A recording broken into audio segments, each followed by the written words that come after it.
Yes everyone, welcome back to my channel. इस video में हम देखेंगे, अभी आपने सुना होगा अदानी इंडिया का सेकंड सबसे बड़ा सीमेंट प्रोड्यूसर बनने वाले हैं। ऐसा क्यों? अदानी ने अभी वोल्केम ग्रुप से अपना इंडियन बिजनेस परचेज किया है। इंडियन बिजनेस कौन सा? जो एसीसी सीमेंट और अंबुजा सीमेंट में रन होता है। और एसीसी सीमेंट और अंबुजा सीमेंट कंपनी किसकी है? वो एक फॉरेन कंपनी की है। बट इन अदानी ने इसको एक्वायर कर लिया है और उसके ट्रांजेक्शन की वर्थ बताई जा रही है 18,000 करोड़। मतलब ये एक बहुत बड़ा एक्विजिशन अपने इंडिया में सबसे एक कह सकते हैं टॉप एक्विजिशन है। इस एक्विजिशन में टैक्स इम्प्लीकेशंस क्या होंगे, टैक्स इंडिया में लेगा या नहीं लेगा, इसके बारे में चर्चा है और देखते हैं इसके टैक्स इम्प्लीकेशन किस तरह से होता है। सबसे पहले हमें नीड है अपना ट्रांजेक्शन को समझने की। तो ट्रांजेक्शन किस तरह से फ्लो की गई है जिससे इसमें टैक्स इम्प्लीकेशंस कम से कम आए, तो उसे समझते हैं। ठीक है, ACC limited and Ambuja cement limited. ACC ACC limited and Ambuja cement limited दो कंपनी इंडिया में ऑपरेट होती है। दोनों इंडियन कंपनी है। इन दोनों इंडियन कंपनी के ऑनर कौन है? एक मॉरिशस बेस्ड एंटिटी है। एक मॉरिशस बेस्ड एंटिटी है। इसका मतलब इन दोनों कंपनी का अभी एट प्रेजेंट ऑनर कौन है? अंबुजा एंड एसीसी का एक मॉरिशस बेस्ड कंपनी जिसका नाम है होल्डरिंग इन्वेस्टमेंट्स लिमिटेड। इसको हम शॉर्ट में बोलेंगे HIL। एक HIL एक कंपनी है जो मॉरिशस बेस्ड है। इस कंपनी के 63% शेयर अंबुजा सीमेंट्स में एंड 4.48% डायरेक्टली ईसीसी में। बट 4.4% के साथ साथ ये इनडायरेक्टली अंबुजा सीमेंट्स लिमिटेड के थ्रू 50% का स्टेक और भी हेल्ड करती है।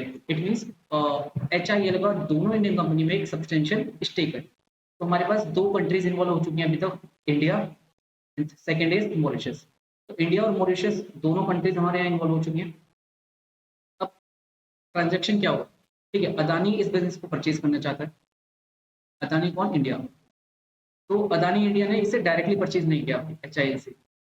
ये भी हो सकता है कि वो डायरेक्टली परचेज कर ले HIL से। यदि ऐसा होता तो डायरेक्टली इंडिया में टैक्स लग जाता। अभी देखते हैं ट्रांजेक्शन एक्चुअली में हुआ क्या है। देखिए, अब HIL की होल्डिंग कंपनी है। HIL मॉरिशस में बेस्ड है। ये एक इन्वेस्टमेंट व्हीकल है जो स्पेशल पर्पज के लिए बनाया गया था। ये होल्डर, इसका इसकी ओनरशिप है होल्डरफिन बीवी जो एक नीदरलैंड कंपनी है। तो नीदरलैंड बेस्ड एंटिटी इस कंपनी जो मॉरिशस बेस्ड एंटिटी है इसको ओन करती है कंप्लीटली। इसका मतलब इनडायरेक्टली शेयर होल्डिंग एसीसी और अंबुजा के इनडायरेक्ट शेयर होल्डर कौन है?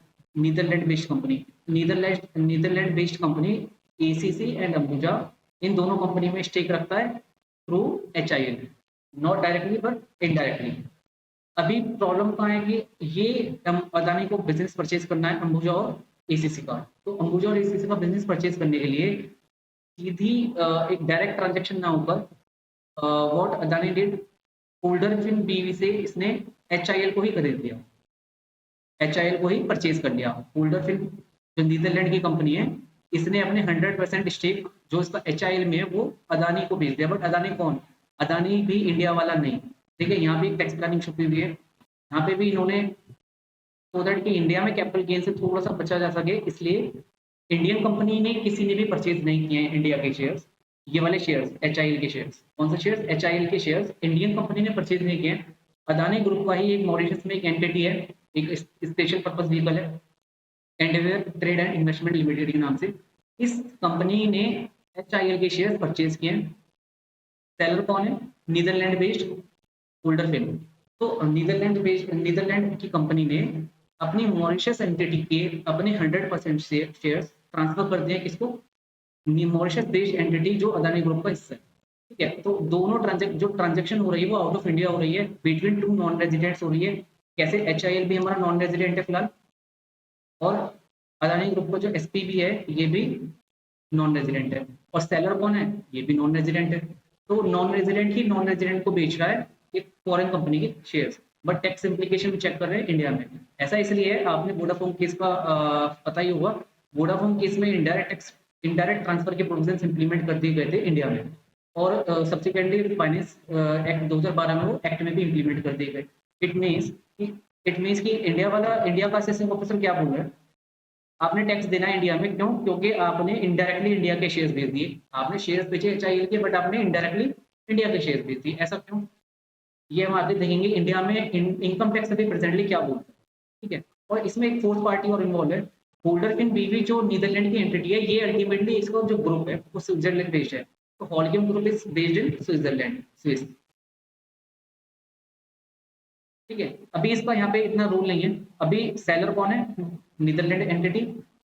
शेयर्स किसके सेल हो रहे हैं? एचआईएल। ये भी कौन है? Mauritius based entity. और सेलर जो बेच रहा है वो परचेजर कौन है? Purchaser is Mauritius based entity. मतलब अदानी ग्रुप का ही कोई मॉरिशस में एक एंटिटी है जो इसको परचेज कर रही है। डायरेक्टली इंडिया में कोई डीलिंग नहीं हो रही है, ना इंडिया में कोई परचेजर है, ना इंडिया में कोई सेलर है, ना ही इंडियन कंपनी के डायरेक्टली वो शेयर सेल किए जा रहे हैं। शेयर सेल हो रहे हैं मिडिल जो इंटरमीडिएट होल्डिंग कंपनी है। तो अभी ये आपने स्ट्रक्चर समझ गया। अभी देखते हैं इसमें टैक्स इम्प्लीकेशन इंडिया में क्या आते हैं। अभी एक देखिए समरी में हम ट्रांजैक्शन कह सकते हैं। ट्रांजैक्शन हो क्या रही है फाइनली मैं आपको रिपीट कर रहा हूँ। Sale of shares of Mauritius company. Mauritius company कौन है यहाँ पे? एच आई एल के शेयर्स जो मॉरिशस में है। और ये एच आई एल शेयर्स इसके इस company H I L company के शेयर सेल हो रहे हैं। और एच आई एल कंपनी क्या ओन करती है? Indian company. इंडियन कौन सी? इंडियन कंपनी कौन सी करती है ये? ACC and Ambuja, right. ACC and Ambuja को ये ओन करती है। तो there is a sale of shares of Mauritius company held by Netherland company to another Mauritius company of Adani group. मतलब नीदरलैंड से, नीदरलैंड इज सेलर जो मॉरिशस में एचआईएल नाम की कंपनी में शेयर्स हैं जिसके, और इसने ये शेयर्स ट्रांसफर कर दिए अदानी मॉरिशस को। मैं इसको शॉर्ट में बोलता हूँ अदानी मॉरिशस। अदानी मॉरिशस को इन्होंने ट्रांसफर कर दिए शेयर्स। ठीक है, ये ट्रांजेक्शन हुआ है, आपने क्लियर हो गया होगा। देन अब टैक्स इम्प्लीकेशन में आते हैं। Indian income tax, capital gains. देखिए शेयर सेल हो रहे हैं, obviously capital gain will trigger because share is a capital asset. अभी इनकम टैक्स में कैपिटल एसेट के डेफिनेशन आप सब जानते हैं। शेयर्स आते हैं, बिल्कुल ठीक है। बट क्या होता है कि अभी जो शेयर्स ट्रांसफर हो रहे हैं वो इंडियन कंपनी के शेयर्स नहीं हो रहे हैं, अभी ट्रांसफर हो रहे हैं इंटरमीडिएट होल्डिंग कंपनी, मतलब जो मॉरिशस बेस्ड एंटिटी है एचआईएल। तो क्या एचआईएल के शेयर्स भी हमारे कैपिटल एसेट माने जाएंगे?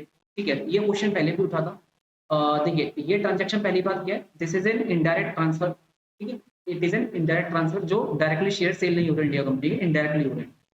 अभी इनकम टैक्स में 2012 में अमेंडमेंट आई थी सेक्शन 9 में। सेक्शन 9 में कैपिटल एसेट के डेफिनेशंस में, ट्रांसफर के डेफिनेशंस में, ठीक है, वहाँ सभी कॉमन इंप्लीमेंट किया गया था कि यदि किसी भी फॉरेन कंपनी के शेयर्स ट्रांसफर होते हैं और जो वो शेयर सब्सटेंशियली वैल्यू ड्राइव करते हैं इंडियन एसेट से, तो वो इंडिया में सिचुएटेड माने जाएंगे। देखिए अभी ये क्योंकि आप सबसे बेसिक रूल जानते हैं, नॉन रेजिडेंट की इंडिया में कौन सी इनकम टैक्सेबल होती है? जो इंडिया में अर्न हुई हो या जो इंडिया में deem to accrue or arise हुई हो। इंडिया में deem to accrue or arise section 9 आता है। सेक्शन 9 कहता है income arising through or transfer of through the transfer of capital asset situated in India shall be deemed to be chargeable to tax in India. Capital asset situated in India, focus on this, capital asset situated in India. अभी problem है कि ये capital asset shares तो हैं, but shares किसके? HIL. HIL के जो shares हैं वो इंडिया में तो सिचुएटेड नहीं है, obviously these are the Mauritius company ना, this is a Mauritius company, तो मॉरिशस के शेयर्स हुए। इसके लिए एक्सप्लेनेशन 5 आई थी। एक्सप्लेनेशन 5 ने बताया कि फॉरेन कंपनी की क्या, फॉरेन कंपनी का इंटरेस्ट या उसके शेयर्स का साइटस क्या होगा। It is clarified that an India an asset और कैपिटल एसेट, एन एसेट और capital asset being any share और interest in a company registered outside India. तो किसी भी रजिस्टर्ड आउटसाइड इंडिया कंपनी का शेयर या उसका interest shall be deemed to be and shall always be deemed to have been situated in India, माना जाएगा India में कब? if the share or interest derives directly or indirectly its value substantially from assets located in India। assets immovable property भी हो सकती है या other assets भी हो सकते हैं, वो पर्टिकुलर हमारे ट्रीटी में डिफाइन की गई है, किसी में इमोल प्रॉपर्टी के लिए लिया गया, किसी में अदर भी। तो ये क्लियर है कि मॉरिशस एंटिटी जिसके शेयर्स यहाँ सेल हो रहे हैं, उस एंटिटी के शेयर्स इंडिया में एसेट्स माने जाएंगे या नहीं माने जाएंगे। तो देखिए दोबारा हम ट्रांजैक्शन पे आते हैं।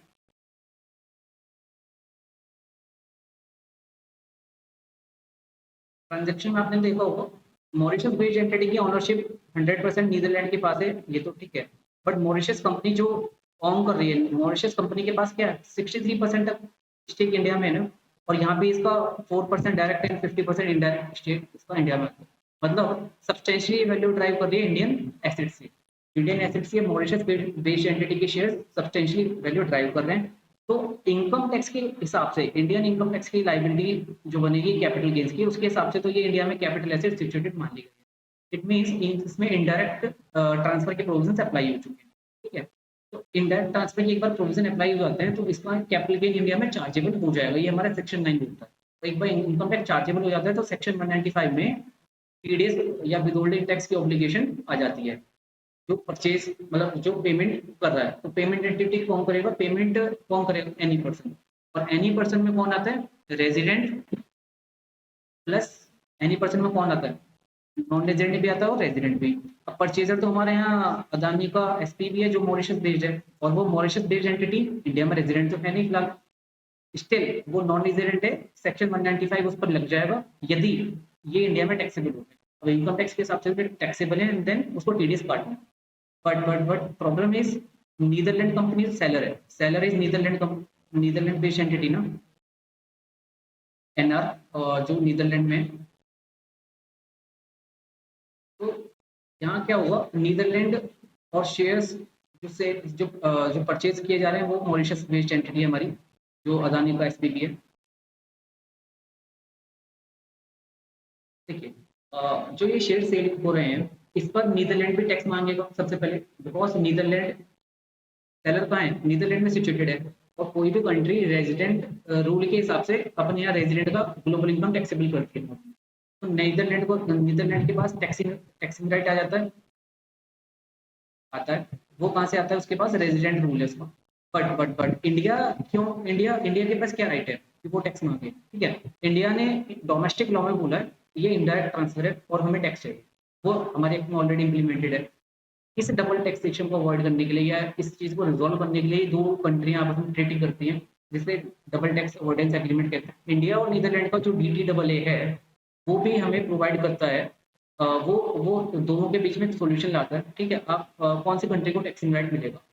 सेकेंड थिंग, आपने पता होगा कोई भी कंट्री जब जब किसी ट्रांजेक्शन पे टैक्स लगता है, ट्रेडिंग और इनकम टैक्स, तो विच एवर इज बेनिफिशियल, वो हमारा सेक्शन 90 इनकम टैक्स का सेक्शन 90 है, जो बात करता है कि which ever is beneficial assessee उसको ऑप्ट कर सकता है और उसके अकॉर्डिंग अपनी लायबिलिटी डिस्चार्ज कर सकता है। नीदरलैंड और इंडिया का जो DTA है, अब उसे देखते हैं। इनकम टैक्स में तो स्टैब्लिश हो चुका है कि ये इनकम टैक्स इंडिया में इसमें लग जाएगा एज पर इनकम टैक्स। अब ये फाइनल नहीं है, अभी हमें ट्रीटी को और पढ़ना। विच एवर इज बेनिफिशियल, जब ट्रीटी में यदि होगा कि ट्रीटी के हिसाब से टैक्स नहीं लगता तो नीदरलैंड सेलर को इंडिया में टैक्स पे करने की ऑब्लिगेशन बिल्कुल नहीं आनी चाहिए। इंडिया नीदरलैंड DTA जो इस ट्रांजेक्शन को डील करता है वो कौन सा होगा, आर्टिकल उसका आर्टिकल 13 कैपिटल गेन से। देखिए आर्टिकल 13 के 5 एक तरह से 5 क्लॉजेज हैं, वो डील करते हैं सेपरेट सेपरेट कैपिटल गेन्स को। तो कैपिटल गेन आप जानते हैं मूवेबल इमूवेबल सभी प्रॉपर्टीज पे लग सकता है।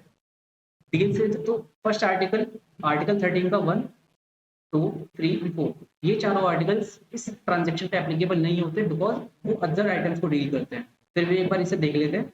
फर्स्ट आर्टिकल जो हमारा इसका फर्स्ट क्लॉज है वो डील करता है इमूवेबल प्रॉपर्टी, जो हमारे केस में नहीं है। सेकंड डील करता है मूवेबल प्रॉपर्टी जो किसी पर्टिकुलर परमानेंट एस्टैब्लिशमेंट और फिक्स बेस को पर्टेन करे, वो भी नहीं है। शिप्स और एयरक्राफ्ट भी नहीं है। फोर्थ इज अनलिस्टेड शेयर्स को डील करता है और जिसकी सब्सटेंशियली वैल्यू ड्राइव होती है इंडियन एसेट से, बट इंडियन एसेट कौन सी, इमूवेबल प्रॉपर्टी। ये केस भी हमारे यहाँ नहीं है क्योंकि हमारे जो शेयर्स वो अनलिस्टेड नहीं है। अनलिस्टेड कौन से नहीं है, अंबुजा और ACC के share, right. Second last item is fifth item क्या कहता है, यदि इन 4 केसेस में हमारा कोई भी ट्रांजैक्शन फॉल नहीं करता, फिफ्थ केसेस के हिसाब से टैक्सिंग राइट क्या होगा। फिफ्थ केसेस बोलता है other case only tax in resident country, मतलब सेलर कहाँ का है, सेलर कहाँ है, नीदरलैंड। तो सेलर नीदरलैंड में है तो नीदरलैंड में ही टैक्स लगेगा इस पर। हमारी जो सोर्स कंट्री है उसको टैक्सिंग राइट यहाँ नहीं दिया गया।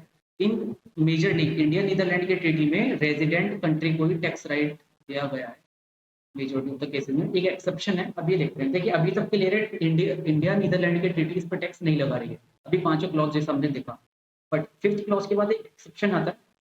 इस एक्सेप्शन में एक इंडिया को टैक्सिंग राइट की पावर दी है, बट वो power subject to some conditions है। वो इतनी आसान नहीं है कि आप डायरेक्टली इंडिया में टैक्स पे करेंगे, directly Indian authorities pay tax invoke कर देंगी। तो वो कंडीशन क्या है, देखिए however gains from alienation of shares, issued by shares कौन सी कंपनी के, सेल, यहाँ alienation let's say it is sale, तो gain from sale of shares कौन से कंपनी की, issued by a company resident in other state. देखिए trading में जब हम स्टेट और अदर स्टेट पढ़ते हैं तो अदर स्टेट हम seller is Netherland based company ना, तो नीदरलैंड इज सेलर, परचेजर हम इंडिया चेक कर रहे हैं अपनी ट्रीटी के हिसाब से टैक्स ऑब्लिगेशन, तो इंडिया यहाँ पे अदर स्टेट होगा। Company resident in India, company resident in India मतलब इंडियन, एक कंपनी जो इंडिया में रेजिडेंट है उसके शेयर्स में डीलिंग हुई है, इंडियन कंपनी की नहीं। देखिए दोनों बातों में फर्क है यहाँ। इंडियन कंपनी और एक कंपनी जो रेजिडेंट इन इंडिया है, दोनों में फर्क है। इंडियन कंपनी तो परमानेंटली रेजिडेंट होता है ना, बट कोई भी कंपनी जो फॉरेन है यदि वो रेजिडेंट इन इंडिया है बट वो इंडियन कंपनी नहीं है, तब भी ये क्लॉज अप्लाई होती है। When there is an alienation of shares issued by a company resident in other state, company resident in other state, in this case it is India, na? India, which shares form part of at least 10% of interest in the capital stock of that company, may be taxed in that other state. मतलब India में taxing right मिल रहा है, यहाँ India में taxing right मिल रहा है if shares are sold or alienation takes place to a resident of other state, Indian resident। तो मतलब शेयर्स, इन शेयर्स की कैपिटल गेन पर टैक्सिंग राइट इंडिया को तब मिल रहा है जब वो शेयर सेल किए जाए। पहली कंडीशन कि वो 10% से ज़्यादा की होल्डिंग रखते हो, सबसे पहली कंडीशन। सेकंड कंडीशन, वो सेल किसको होने चाहिए, परचेजर कौन होना चाहिए, purchaser should be resident in India, purchaser should be resident in India. अभी हम ट्रांजेक्शन को देखते हैं। ट्रांजेक्शन जब हम देखेंगे, आप देखेंगे ट्रांजेक्शन को, अगेन परचेजर तो हमारा इंडिया वाला है ही नहीं ना, परचेजर तो इंडिया वाला है ही नहीं, परचेजर तो मॉरिशस बेस्ड एंटिटी है ना। अदानी ग्रुप का ये एक एसपीवी है जो मॉरिशस में डील कर, मॉरिशस में। यदि ये इंडिया होता तब इम्प्लीकेशन क्या होती वो हम देखेंगे। अभी परचेजर भी मेरा इंडिया में नहीं है, इट मीन्स ये एक्सेप्शन मेरा बिल्कुल नहीं लगता, और ये एक्सेप्शन मेरा बाहर हो गया। और जैसे ये एक्सेप्शन नहीं लगता है मेरा, ये जैसे ही एक्सेप्शन नहीं लगता है तो ये ट्रेडी के जो प्रोविजंस हैं इसके हिसाब से ओनली नीदरलैंड में ही इसमें टैक्सिंग होगी, इंडिया में इसमें टैक्सिंग नहीं होगी। नाउ वी सी DTAA और IT act which ever is beneficial, यहाँ टैक्सिंग है नहीं, या वी से इट इज 0, और यहाँ पे हमारा टैक्स लगता है। तो which ever is beneficial, it means जो हमारी नीदरलैंड कंपनी सेलर है वो इंडिया नीदरलैंड ट्रेडी का बेनिफिट ले रही है इस ट्रांजेक्शन में, और इस तभी वो कह रहा है ऐसा कि यहाँ पे हमें टैक्स नहीं लगता, इंडिया में हम टैक्स पे नहीं करेंगे ऑब्वियसली। अब देखते हैं अभी हम देखते हैं इसमें आगे सिचुएशंस। अब सिचुएशन देखिए, अभी हमने देखा कि अभी परचेजर हमारा इंडिया का नहीं है, परचेजर इंडिया का नहीं है। व्हाट इफ परचेजर इंडिया का होता, ऐसा क्यों, क्या क्या होगा, परचेजर इंडिया का नहीं है मतलब अदानी ग्रुप डायरेक्टली भी तो यहाँ खरीद सकता था ये शेयर्स, डायरेक्टली शेयर्स HIL के 100% स्टेक नीदरलैंड से यहाँ भी तो खरीद सकता था। यहाँ खरीदता तो क्या होगा, ठीक है, यहाँ खरीदता तो सबसे पहली बात ये वाली क्लॉज लगती, बट ये कंप्लीटली नहीं लगती। ये भी तब लगती जब शेयर्स हमारे इंडियन कंपनी के रेजिडेंट इन इंडिया, वो कंपनी के शेयर्स होते जो रेजिडेंट इन इंडिया। देखिए यहाँ दोनों बातें, आप दोनों बातें देखिए यहाँ पे, जो शेयर सेल हो रहे हैं वो HIL के शेयर से सेल हो रहे हैं, ठीक है, जो इंडिया में रेजिडेंट नहीं है। परचेजर भी मेरा इंडिया में रेजिडेंट नहीं है, इसलिए ये वाली क्लॉज मेरी नहीं लगती। अब ये क्लॉज लगाने का क्या तरीका है, तो ये क्लॉज तब लगती है यदि परचेजर इंडिया का कंपनी होती, सबसे पहली बात इंडियन कंपनी होती तो वो शेयर्स इंडिया में टैक्स लग जाता उस पर, प्लस दूसरी कंडीशन तब सेटिस्फाई करनी होती उसको, ये शेयर्स भी इंडियन कंपनी, इंडियन रेजिडेंट के होने चाहिए थे। ये कंपनी HIL जो मॉरिशस बेस्ड एंटिटी है, यदि ये इंडिया में रेजिडेंट डिक्लेयर कर दी जाए, और रेजिडेंट डिक्लेयर करने के लिए देखिए इंडियन इनकम टैक्स में कोई भी कंपनी रेजिडेंट कब मानी जाती है, कंपनी का रेजिडेंसी की दो चीजें हैं, फर्स्ट या तो वो डायरेक्टली इंडियन कंपनी हो, और इंडियन कंपनी कौन सी होती है जो इंडिया में इनकॉर्पोरेट हुई है, या उसका POEM इंडिया में स्टैब्लिश। तो यदि POEM उसका इंडिया में स्टैब्लिश होता है किसी भी फॉरेन कंपनी का, वो इंडिया में रेजिडेंट मान ली जाएगी। अभी शेयर्स जिस कंपनी के सेल हो रहे हैं वो HIL है, और HIL मॉरिशस में बेस्ड है, वो इंडिया में रेजिडेंट नहीं है। ये अभी टैक्स है, अभी टैक्स अथॉरिटीज इसको किस तरह से डील करती हैं। यदि HIL का POEM इंडिया में स्टैब्लिश कर दिया जाता है, ये कहते हुए कि ये ड्राइव करता है अपनी substantially value from Indian assets, तो POM के रूल्स भी तो आए, POM के रूल्स भी तो ये बात करते हैं पैसिव इनकम और एम्प्लॉइज और सभी इन्वेस्टमेंट्स का क्राइटेरिया, ठीक है, पैसिव मतलब POM के जो क्लॉसेज हैं यदि वो सभी फुलफिल हो जाए और ये रेजिडेंट बना दी जाए, HIL कौन सी कंपनी जिसके शेयर सेल हो रहे हैं, यदि ये कंपनी इंडिया में रेजिडेंट बना दी जाए तो इस क्लॉज के हिसाब से क्या होगा, आप इसको दोबारा रीड कीजिए। यदि जिस कंपनी के शेयर सेल हो रहे हैं वो कंपनी रेजिडेंट इन इंडिया बना दी जाए, ठीक है, और परचेजर भी कौन हो जाए, रेजिडेंट इन इंडिया। परचेजर कौन, अभी तो मॉरिशस बेस्ड SPV है ना, मॉरिशस बेस्ड SPV है परचेजर, बट ये डायरेक्टली अदानी खरीदता, तो क्या होता, तो और प्लस ये एचआईएल इंडिया में रेजिडेंट होता पीओयू के थ्रू, तब इस ट्रांजैक्शन पे टैक्स लग जाता। क्यों? इंडिया को इस एक्सेप्शन से पावर आ जाती है टैक्सिंग राइट करने की। बट ऐसा नहीं है, it means India Netherland treaty का बेनिफिट लिया जा रहा है यहाँ पे। नेक्स्ट एक पॉइंट और समझते हैं। अभी ये ट्रांजैक्शन में टैक्स नहीं लग रहा है, मॉरिशस में तो ऑब्वियसली कैपिटल गेन्स है ही नहीं, मॉरिशस में कैपिटल गेन्स नहीं है, इंडिया में स्टेट के हिसाब से टैक्स नहीं लग रहा है, तो इट मीन्स यहाँ टैक्स कहीं भी हमारा नहीं पे, कहीं भी टैक्स नहीं लग रहा है। अब आप समझिए इंडियन टैक्स अथॉरिटीज क्या क्या चैलेंज कर सकती हैं, उनके पास क्या क्या टूल्स हैं जो वो थोड़ा सा इन्वोक करने की कोशिश करेंगे। और लेटेस्टली एक जजमेंट भी है, अभी 17 मई को एक जजमेंट आया है आईटीएटी बॉम्बे का, जिसमें उसने एक बेनिफिशियल ओनरशिप के क्लॉज को उन्होंने टेस्ट करते हुए उसको इन्वोक किया है और ट्रीटी का बेनिफिट डिनाई किया है। ठीक है, इंडियन अथॉरिटीज के पास जो अभी प्रोविजंस आते हैं इन्वोक करने के लिए, वो प्रोविजंस में सबसे पहला आता है principal purpose test. Principal purpose test क्यों सर? एमएलआई। ठीक है, एमएलआई जब से इंप्लीमेंट हुआ है, दोनों पार्टीज नीदरलैंड एंड इंडिया दोनों पार्टीज एमएलआई के सिग्नेटरी हैं, और एमएलआई का आर्टिकल 7 प्रिंसिपल पर्पस टेस्ट ये मैंडेटरी प्रोविजन है जो सभी ट्रीटीज में इंप्लीमेंट किया गया है। इस आर्टिकल 7 जो हमारा पीपीटी है, इसका बेसिक पर्पस यही है कि कोई भी ट्रांजैक्शन उसको ऑब्जेक्ट एंड पर्पस ट्रीटी के बेनिफिट को प्रॉपरली अवेल करना है, जो ट्रीटी का बेनिफिट तभी दिया जाए जब ट्रांजैक्शन ऑब्जेक्ट और पर्पस मीट करे। बट ये वाला यदि प्रोविजन इन्वोक किया जाता है तो नीदरलैंड कंपनी को प्रूव करना होगा कि यस ये पीपीटी को हमारा कंप्लाई करता है और हम इसमें कहीं भी वॉल्यूशन नहीं करते।